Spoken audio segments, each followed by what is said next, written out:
జాతీయవాద జర్నలిజానికి అసలైన వేదిక నేషనలిస్ట్ హబ్ ని సబ్స్క్రైబ్ చేసుకోండి.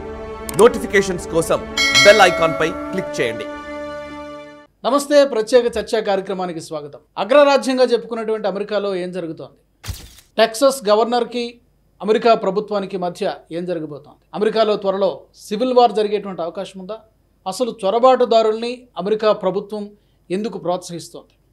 అలాగే టెక్సాస్ గవర్నర్ తాజాగా జయశంకర్ని కలవడం వెనుక ఈ భేటీకి ఏమైనా ప్రాధాన్యత ఉందా?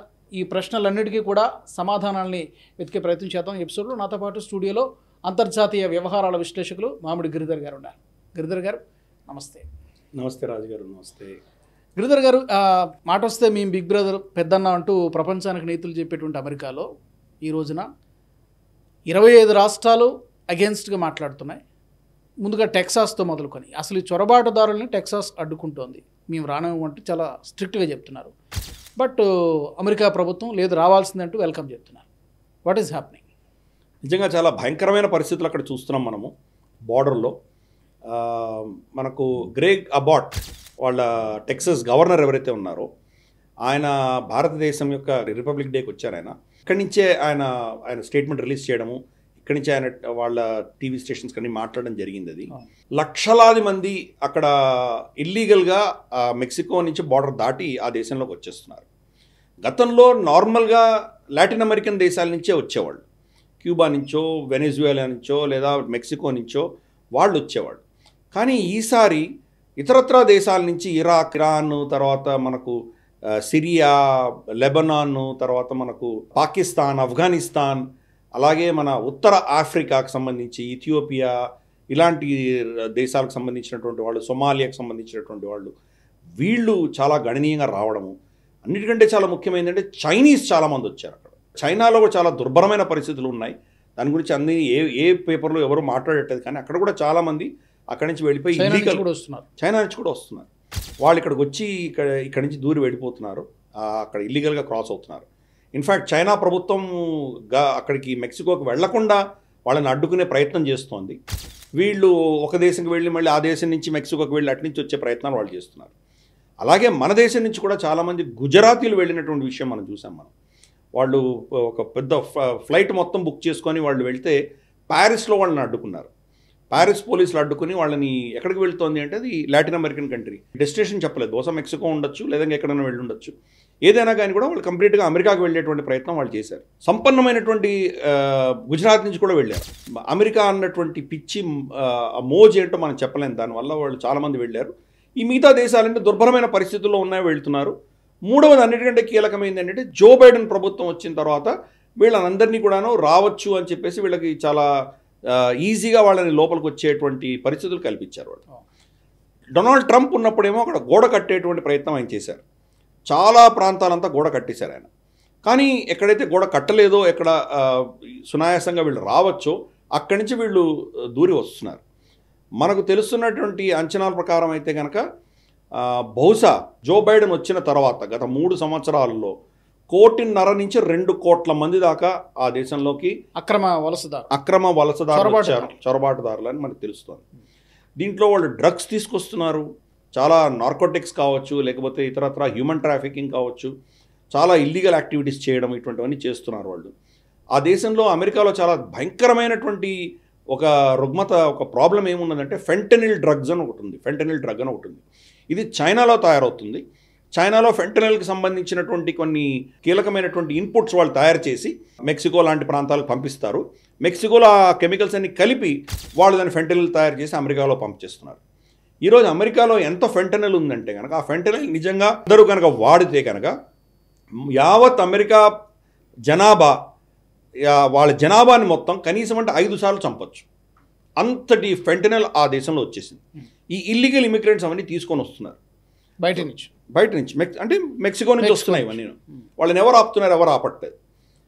పైపెచ్చు ఫెడరల్ గవర్నమెంట్, జో బైడెన్ ప్రభుత్వం ఏంటంటే వీళ్ళు రావచ్చు అని చెప్పేసి వాళ్ళ కోసం ఒకవేళ ఫెన్స్ పెడితే కూడా ఫెన్స్ని లేపి వాళ్ళని లోపలికి రానిచ్చేస్తున్నారు. టెక్సాస్ ప్రభుత్వం వచ్చేసి రిపబ్లికన్ ప్రభుత్వం, వాళ్ళు దాన్ని ఆపే ప్రయత్నం చేస్తున్నారు. వాళ్ళు ఏమంటున్నారంటే గ్రేగ్ అబాట్ అన్నటువంటి వాళ్ళ గవర్నర్ ఏం చెప్తున్నారంటే మా రాష్ట్రంలో 28 ఓపెనింగ్స్ ఉన్నాయి, చెక్ పాయింట్స్ ఉన్నాయి.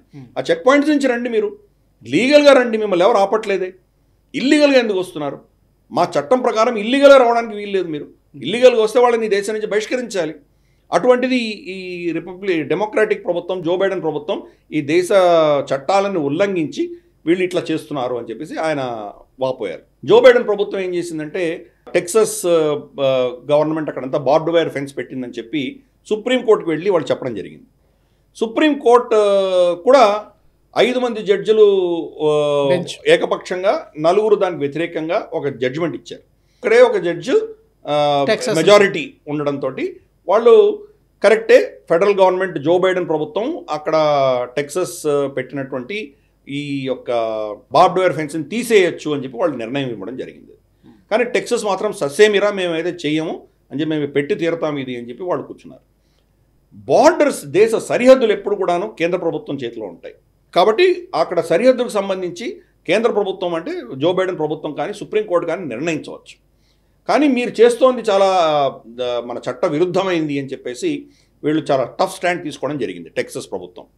టెక్సస్ ప్రభుత్వం ఈ నిర్ణయం తీసుకున్న తర్వాత చుట్టుపక్కల ఉన్నటువంటి ఓక్లాహోమా, వర్జీనియా ఇటువంటివన్నీ కూడాను, డకోటా, సౌత్ డకోటా ఇటువంటివన్నీ కూడా ఆ రాష్ట్రాలన్నీ కూడాను వాళ్ళని సమర్థిస్తూ వాళ్ళ పోలీస్ బలగాన్ని కూడా టెక్సస్కి పంపించడం జరిగింది. మీకు సమర్థనగా పంపిస్తున్నామని. సో బైడెన్ దగ్గర అధికారాలు ఉన్నాయి. అక్కడ ఉన్నటువంటి పోలీస్ సిబ్బందిని అంతా కూడాను ఫెడరల్ ఏజెన్సీ అంటే సెంట్రల్ గవర్నమెంట్ యొక్క అధీనంలో తీసుకుని వాళ్ళు ఇచ్చిన ఆర్డర్స్ ప్రకారం నడవాలి అని చెప్పి ఆయన ఆర్డర్ ఇవ్వచ్చు. అటువంటి అధికారం ఆయన దగ్గర ఉన్నది. అది జరిగితే కనుక ఇంకా ఉధృతమైనటువంటి పరిస్థితి ఇక్కడ నెలకొంటుంది అని చెప్పేసి ఆ గ్రేగ్ అబాట్ చెప్పడం జరిగింది. మనం అలాగే చాలామంది అమెరికా పౌరులు వాళ్ళ ట్రక్కులు, వాళ్ళ కార్లు, జీపులు వేసుకొని ఈ బార్డర్ని కాపాడడానికి కోసం వెళుతున్నటువంటి పరిస్థితి చూస్తున్నాం. నిజంగా ఈరోజు అమెరికాని ఎవరు నడిపిస్తున్నారు అన్నది పెద్ద ప్రశ్న. ఎందుకంటే జో బైడెన్ గారు ఆయన స్టేజ్ ఎక్కితే కనుక దిగడం కూడా ఆయనకు తెలియట్లేదు. ఎక్కడ పడిపోతాడో తెలియదు. పడిపోయారు, చాలాసార్లు పడిపోయారు కూడా. ఆయన రైట్ సైడ్ దిగాల్సింది ఆయన లెఫ్ట్ సైడ్ ఎటో వెళ్ళిపోతుంటే ఆయన పట్టుకొని వచ్చి మళ్ళీ తీసుకొచ్చారు.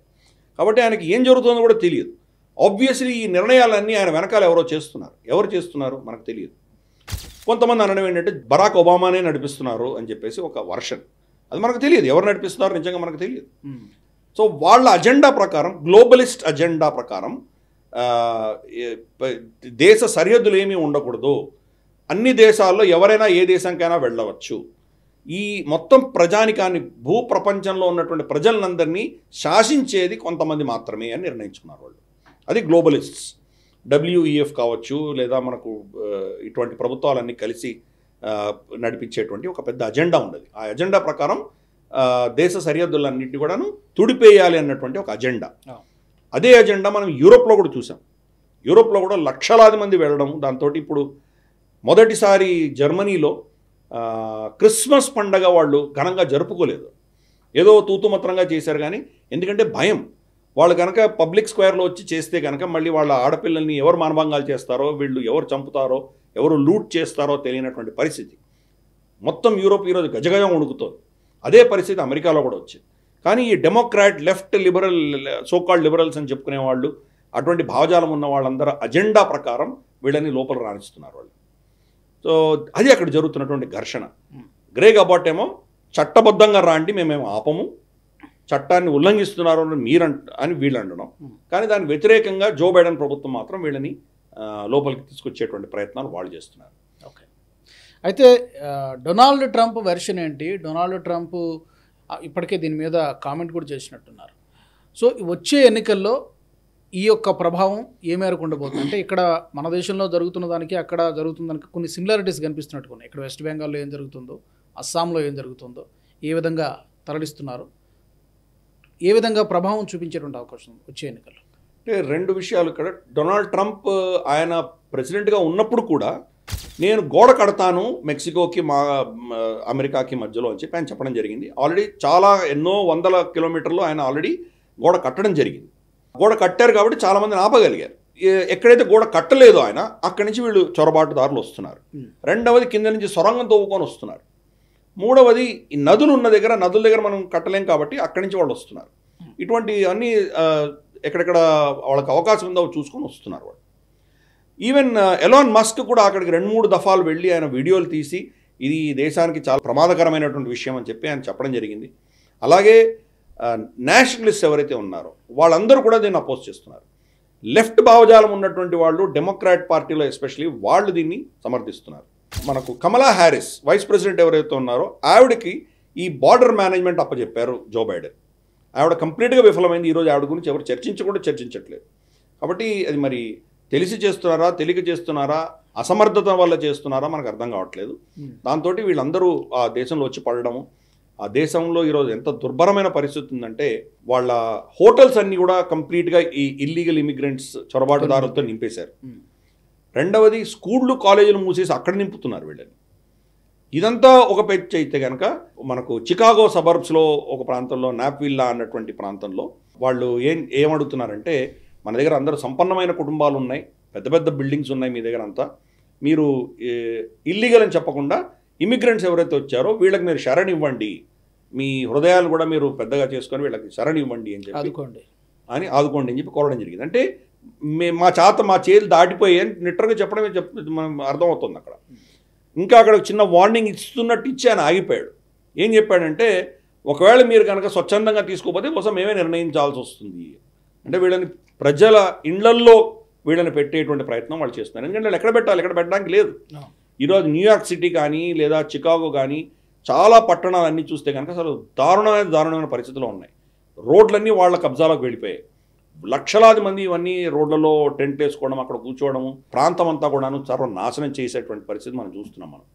డొనాల్డ్ ట్రంప్ ఏమో చాలా క్లియర్ కట్గా ఈ దేశ యొక్క చట్టాలని మీరు గౌరవించినప్పుడు, ఇజ్రాయెల్ బతికి ఉండకూడదు అని మీరు అనుకుంటున్నప్పుడు, జిహాదీ మైండ్ సెట్ ఉన్నటువంటి భావజాలం ఉన్నటువంటి వాళ్ళు ఈ దేశంలో ఉండడానికి అర్హులు కాదు, నేను దేశంలో ఉండనివ్వను మిమ్మల్ని.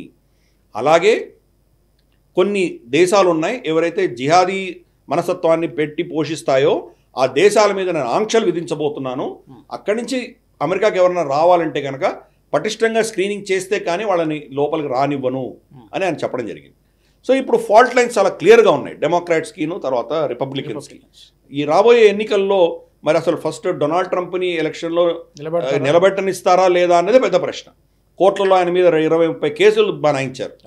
కాబట్టి ఈ కేసుల్లో ఆయన మీద ఏదో కేసు తోటి ఆయనని ఆపేటువంటి ప్రయత్నం జరుగుతున్నది. నిజంగా ఆపగలరా మనకు తెలియదు. ఒకవేళ ఆపితే కనుక పరిస్థితి ఏంటి?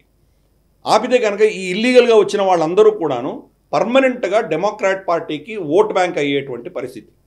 ఓట్ బ్యాంక్ అయితే కనుక ఇంకా తర్వాత వచ్చేటువంటి ఎన్నికల్లో ఇంకా రిపబ్లికన్ పార్టీ అనేది ఎప్పుడు గెలవలేనటువంటి పరిస్థితి. ప్రతి ఎన్నికల్లో డెమోక్రాట్ పార్టీయే గెలిచేటువంటి పరిస్థితి. ఎగ్జాక్ట్గా ఇదే మనం భారతదేశంలో చూసాం. మనకు బంగ్లాదేశ్ నుంచి చొరబాటుదారులు ఎవరైతే వచ్చారో మన దేశంలో కోట్లాది మంది వచ్చారు. వాళ్ళందరికీ కూడాను ఆధార్ కార్డుల దగ్గర నుంచి, ఓటర్ ఐడి కార్డుల దగ్గర నుంచి, రేషన్ కార్డుల దగ్గర నుంచి అన్నీ సరఫరా చేసింది అప్పటి జ్యోతి బసు ప్రభుత్వం, కమ్యూనిస్ట్ ప్రభుత్వం. ఎందుకంటే కమ్యూనిస్టులు ఈ సరిహద్దులు నమ్మరు కాబట్టి, వాళ్ళ భావజాలం వేరే ఉంటుంది కాబట్టి వాళ్ళు వీళ్ళని అందరినీ అలౌ చేశారు. ఈరోజు వెస్ట్ బెంగాల్లో రమారమి 33% ముస్లిమ్స్ ఉన్నారు. దాంట్లో మెజారిటీ ఇక్కడి నుంచి వచ్చిన వాళ్ళే, బంగ్లాదేశ్ నుంచి వచ్చిన చొరబాటుదారులే. దాంతో 33% ఓట్లు ఎవరికి వస్తే వాళ్ళే గెలుస్తారు. గతంలో కమ్యూనిస్టులు గెలిచేవాళ్ళు ఇప్పుడు తృణమూల్ కాంగ్రెస్కి షిఫ్ట్ అయ్యాయి. హిందువులు ఒక 5-6% వేసినా కానీ కూడా వాళ్ళు 38-40% ఎలాగో వస్తుంది కాబట్టి ఎలాగో గెలుస్తారు వాళ్ళు.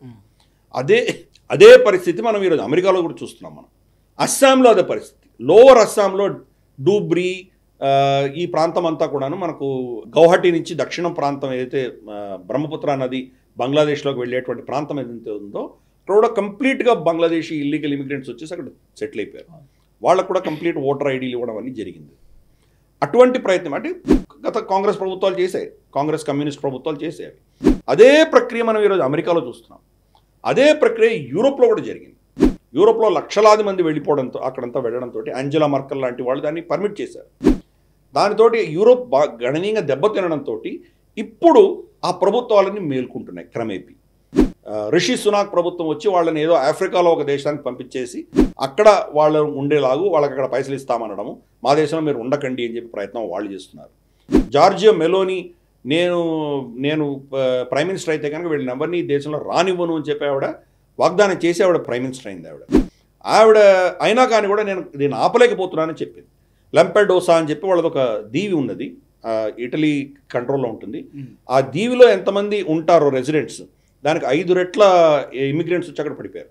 ఒక్కసారి ఆ దీవిలోకి వచ్చారంటే యూరోప్లోకి వచ్చినట్టే లెక్క. ఎందుకంటే యూరోపియన్ యూనియన్ చట్టం ప్రకారం దాన్ని మొత్తం అన్ని దేశాలు పంచుకోవాలి. కాబట్టి ఇటువంటి పరిస్థితి యూరోప్లో తయారు చేశారు, అమెరికాలో తయారు చేశారు. ఆ ప్రభుత్వాలకు అన్నింటినీ కూడా వీళ్ళు కంట్రోల్ చేసేటువంటి ఒక పెద్ద కుట్ర అన్నది జరిగింది. ఆ కుట్ర ప్రకారమే ఇవన్నీ కూడా జరుగుతున్నాయి. ఆ సమాజం మొత్తం అతలాకుతలం అవుతున్నది, క్షీణిస్తున్నది. చొరబాటుదారుల వల్ల ఎటువంటి నష్టం ఉంటుందో భారతదేశంలో మనం చూసాము. అస్సాంలో ఎన్ని దశకాలు మనకు గొడవలు జరిగినాయి. అస్సాం గొడవలన్నీ ఉల్ఫా లాంటివన్నీ జరిగి గొడవలయ్యి అస్సాం అకార్డ్ చేసిన తర్వాత కొద్దిగా సద్దుమణిగినా కానీ ఇప్పటికి కూడా ఇంకా కంప్లీట్గా ఉల్ఫా సరెండర్ అవ్వలేదు. అలాగే ఇతరత్ర నార్త్ ఈస్ట్లో కూడా మన మణిపూర్లో జరిగినటువంటి అల్లర్లన్నీ కూడా మనకు మియన్మార్ నుంచి వచ్చినటువంటి కూకీల వల్ల జరిగింది అని మనకు తెలుస్తుంది మనం. కాబట్టి చొరబాటుదారులు ఏ దేశంలోకి వెళ్ళినా కానీ కూడా వాళ్ళ యొక్క లాయల్టీ ఏంటో మనకు అర్థమవుతుంది. వాళ్ళు వచ్చిన దేశంలో ఉన్నటువంటి సంస్కృతి ఇక్కడ తీసుకొచ్చే ప్రయత్నం చేస్తారు, కానీ ఇక్కడ ఉన్నటువంటి సంస్కృతిని వాళ్ళు ఆకళింపజేసుకునేటువంటి ప్రయత్నం వాళ్ళు చేయట్లేదు. కానీ భారతీయులు ఎక్కడికి వెళ్ళినా కానీ అక్కడ ఉన్నటువంటి సంస్కృతిలో మనం ఇమిడిపోతాం. అట్లా ఇమ్మడనటువంటి దేశాల నుంచి వచ్చే వాళ్ళతోటి ఈ ప్రమాదాలు వస్తున్నాయి. దాంతో ఈరోజు అమెరికా చాలా క్లిష్ట పరిస్థితిలో ఉన్నది. చూద్దాం రాబోయే రోజుల్లో మరి ఈ సంవత్సరంలో ఎన్నికల్లో ఎవరు గెలుస్తారో. మరి ట్రంప్ వస్తే బహుశా వీళ్ళని కొంతకాలం ఆపచ్చేమో. ట్రంప్ ఓడిపోతే మాత్రం ఆ దేశానికి మరి భవిష్యత్తు ఎలా ఉంటుందనేది చాలా భయంకరంగా మనకు కనిపిస్తుంది. అదే గిరిధర్ గారు, సమీప భవిష్యత్తులో ఈ చొరబాటుదారుల వల్ల ఏమైనా ఈ సివిల్ వార్ లాంటి, ఎందుకంటే ఇప్పుడు ఇందాక చెప్పారు ప్రజలే స్వచ్ఛందంగా వెళ్తున్నారు బోర్డర్కి అడ్డుకోవడానికి అని చెప్పి, సివిల్ వార్ లాంటి పరిస్థితి ఏమైనా తలెత్తే అవకాశం ఉందా? అంటే ఇది ఇప్పుడు జో బైడెన్ చేతుల మీద ఆధారపడింది. జో బైడెన్ కనుక సుప్రీంకోర్టు జడ్జిమెంట్ నా పక్షాన ఉన్నది, నేను ఆర్డర్ ఇస్తున్నాను బార్డర్ గార్డ్స్ని ఆ ఫెన్సింగ్ అంతా తీసేయమని చెప్తున్నాను నేను అని ఆర్డర్ ఇవ్వడమో, లేదా టెక్సాస్ ప్రభుత్వానికి వ్యతిరేకంగా వాళ్ళ పోలీసు అధికారులు వ్యతిరేకంగా ఆయన ఏమైనా చర్యలు తీసుకోవడమో లాంటిది ఏదైనా మేజర్గా చేస్తే కనుక తప్పకుండా ఇది పెద్ద గొడవకి దారి తీసేటువంటి ప్రమాదాలు ఉన్నాయి. దీనికి సూచనప్రాయంగా ఆయన మన జయశంకర్ గారిని కలిసిన తర్వాత ఢిల్లీకి వచ్చారు. గ్రేగ్ అబాట్ వచ్చేసి మన రిపబ్లిక్ డే పరేడ్కి వచ్చిన తర్వాత ఆయన జయశంకర్ గారిని కలిసిన తర్వాత ఒక స్టేట్మెంట్ రిలీజ్ చేశారు. ఆ స్టేట్మెంట్లో ఏం చెప్పారంటే భారతదేశము టెక్సస్ ఇద్దరూ కూడాను స్వాతంత్రం కోరుకునేటువంటి ప్రాంతాలు అన్నట్టు ఆయన అభివర్ణించారు. టెక్సస్ని స్వాతంత్రం కోరుకునేటువంటి ప్రాంతంగా అభివర్ణించడం అనేది చాలా విశేషమైనటువంటి విషయం. ఎందుకంటే టెక్సస్ అమెరికాలో యునైటెడ్ స్టేట్స్ ఆఫ్ అమెరికాలో ఒక స్టేట్ మాత్రమే. కానీ గత చరిత్రలో మనం చూస్తే కనుక మెక్సికోతో ఉండేది. అది మెక్సికోలో ఉన్నటువంటి స్టేట్ని అప్పటి అమెరికా ప్రభుత్వం దాన్ని ఆక్రమించుకున్నది, శక్తితోటి ఆక్రమించుకున్నారు. కాబట్టి వాళ్ళలో ఇప్పటికి కూడా అమెరికాలో ఉండకూడదు అన్నటువంటి భావజాలం ఉన్నటువంటి వాళ్ళు చాలామంది ఉన్నారు అక్కడ. ప్లస్ ఇటువంటి పిచ్చి చర్యలు చేస్తే కనుక మా రక్షణ మేము చూసుకుంటాము, మేము మీ దగ్గర ఉండము అన్నటువంటి పరిస్థితి బహుశా వాళ్ళలో ఇంకా అటువంటి భావజాలాలు ఉన్నట్టు మనకు అర్థమవుతున్నది. అంటే అంత క్లియర్గా చెప్పకపోయినా రెండు ప్రాంతాలు కూడాను స్వతంత్రాన్ని కోరుకునేటువంటి ప్రాంతాలని చెప్పడంలో చాలా గూఢార్థం ఉందని నేను భావిస్తున్నాను. అయితే గిరిధర్ గారు, జో బైడెన్ రిపబ్లిక్ డే సెలబ్రేషన్స్కి రావాల్సి ఉంది, కానీ అతను రాలేదు. అతని స్థానంలో ఇతను వచ్చారా ఈ టెక్సాస్ గవర్నర్ గ్రెగ్ అబాట్? దానికి ఏమైనా లింక్ ఉందా? అతను ఇక్కడి నుంచి ఈ కామెంట్స్ చేయడాన్ని భారత కోణంలో ఈ పరిణామాన్ని ఎలా చూడాలి? మనకేమైనా కన్సర్న్ ఉందా, లేకపోతే వచ్చేది పోయేదేం లేదా? అంటే దీంట్లో జో బైడెన్ రాకపోవడానికి కారణం చాలా ఉన్నాయి. ఒకటి, భారతదేశాన్ని ఒక ఏదో అవహేళన చేసేటువంటి ప్రయత్నం చేశారు. ఎందుకంటే మనము అమెరికా చెప్పేది వినట్లేదు. స్వయం ప్రతిపత్తితోటి మనం ఏం నిర్ణయించుకోవాలో, మన దేశ భవిష్యత్తు కోసం, దేశ రక్షణ కోసం, మన ఇంట్రెస్ట్ కోసం మనం నిర్ణయాలు తీసుకుంటున్నాం. అది వాళ్ళకి నచ్చట్లేదు. అందుకని జో బైడెన్ మనల్ని ఏదో ఇబ్బంది పెట్టే దిశగా ప్రయత్నాలు చేస్తున్నారు. ఫర్ ఇన్స్టెన్స్ మనకు గుర్పట్వంత్ సింగ్ పన్ను అని చంపడానికి భారత ప్రభుత్వంలో ఎవరో దీంట్లో ఇన్వాల్వ్ అయి ఉన్నారు అని చెప్పి మన మీద ఒత్తిడి తెచ్చే ప్రయత్నం చేశారు. అలాగే ఇక్కడ మతాలకు సంబంధించి అసహిష్ణుత ఉన్నది, ఇంటాలరెన్స్ ఉన్నది అని చెప్పి ఒక రిపోర్ట్ వచ్చింది.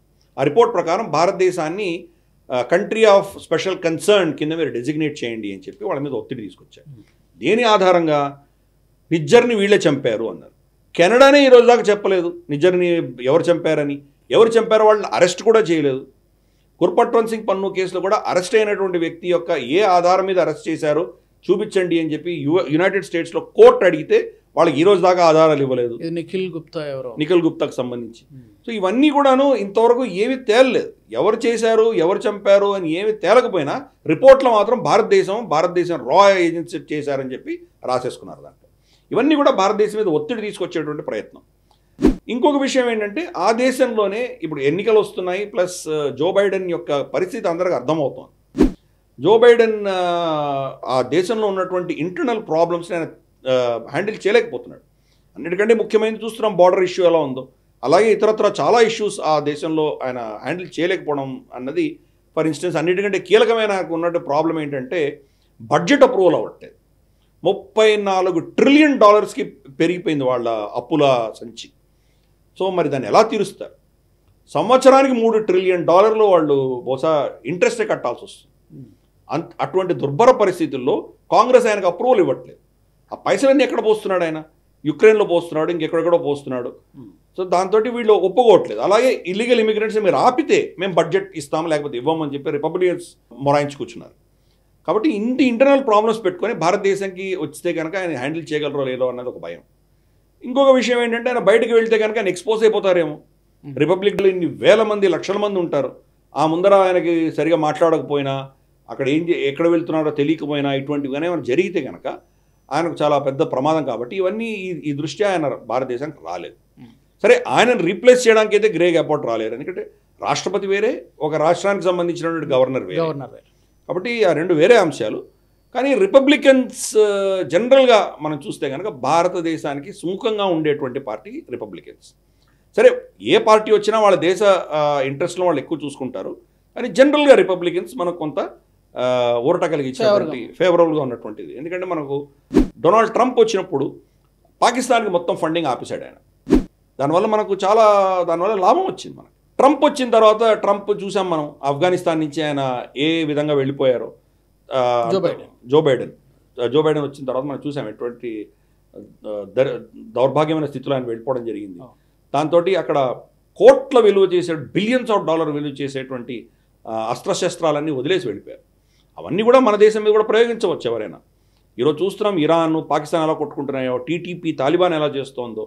మరి మన కశ్మీర్ వ్యాలీలో కూడాను అమెరికన్ వెపన్స్ మన వాళ్ళు పట్టుకున్నారు.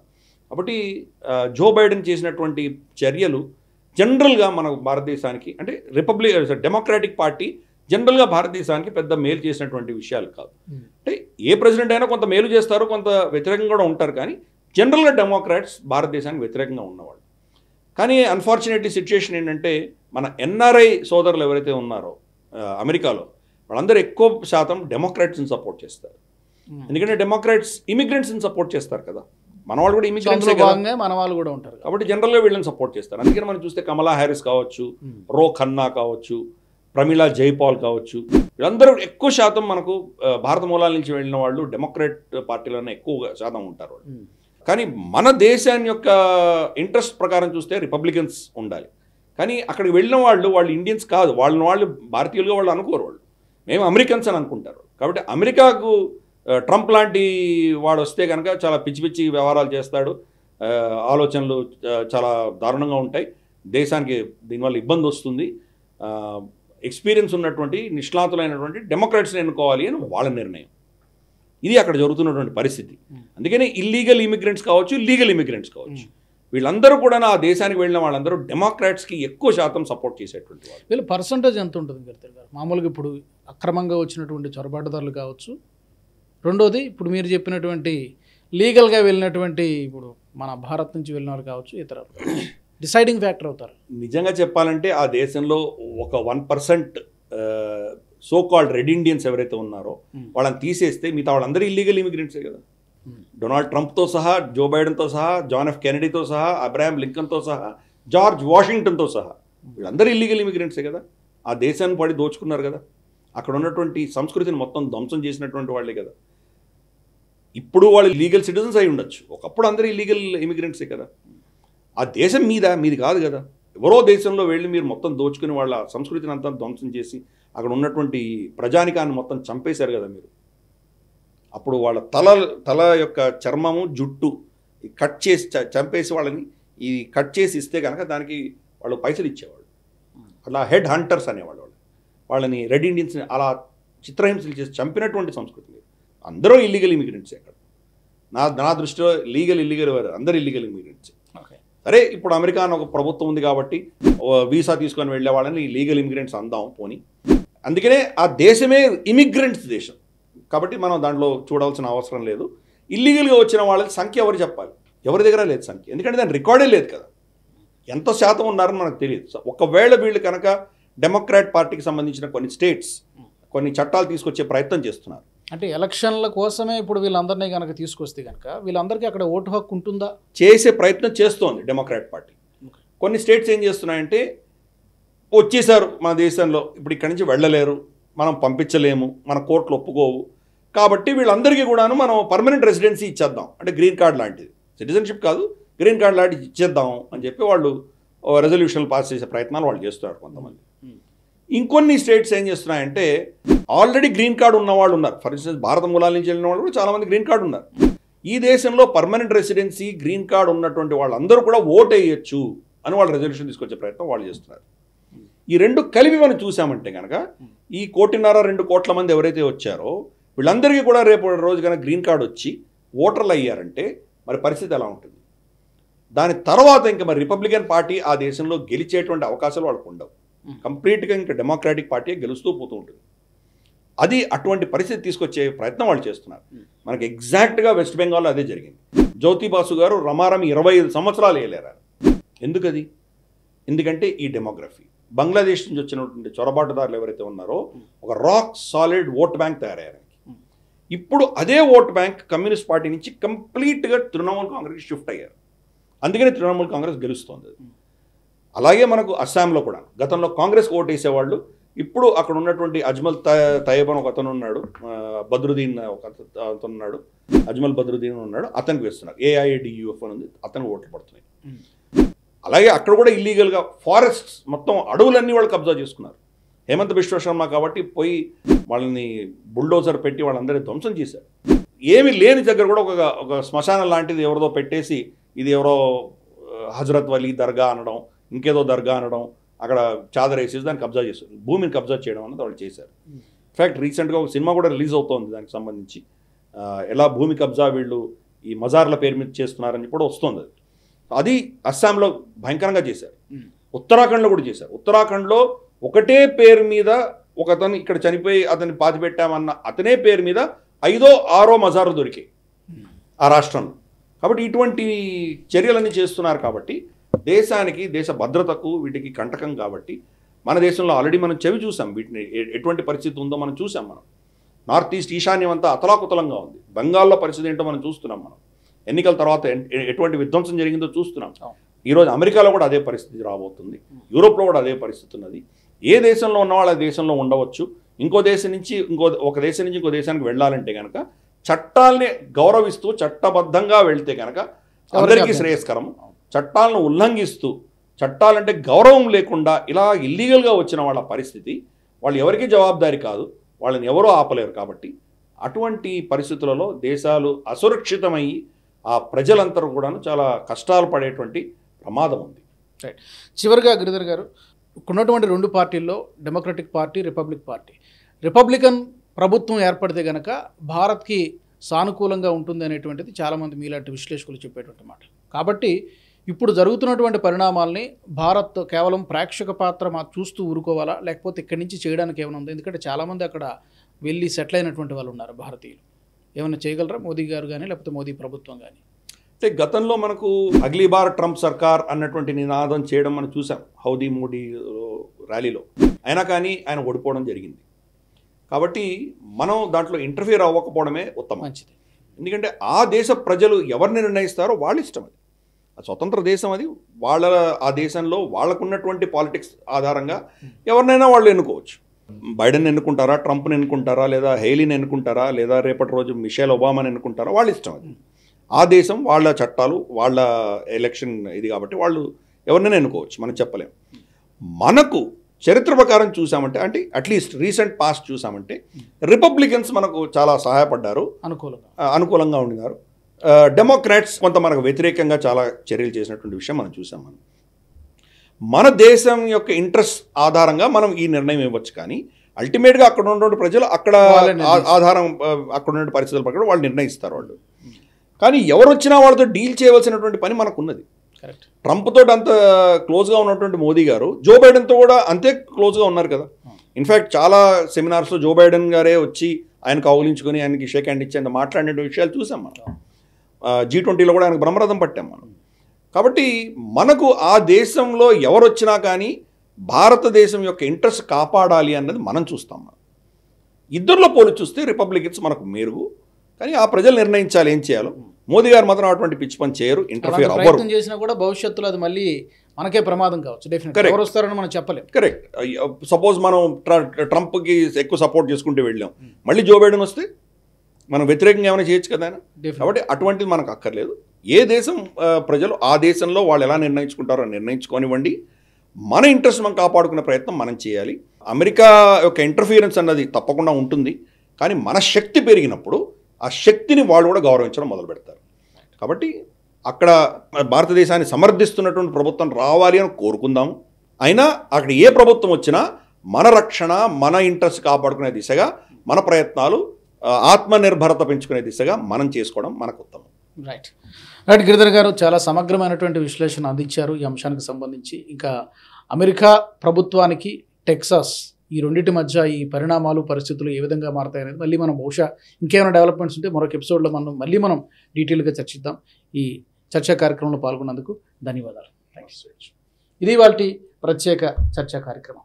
Keep watching Nationalist hub. ఈ వీడియో మీకు నచ్చినట్టయితే లైక్ చేయండి, 10 మందికి షేర్ చేయండి. అలాగే కామెంట్ల రూపంలో మీ అభిప్రాయాలను మాతో పంచుకోండి. Nationalist hub group of channels ను సబ్స్క్రైబ్ చేసుకుని తెలుగునాట జాతీయవాద జర్నలిజాన్ని ప్రోత్సహించండి. ఈ వీడియో కింద ఉన్న బెల్ ఐకాన్ పై క్లిక్ చేయడం మర్చిపోవద్దు.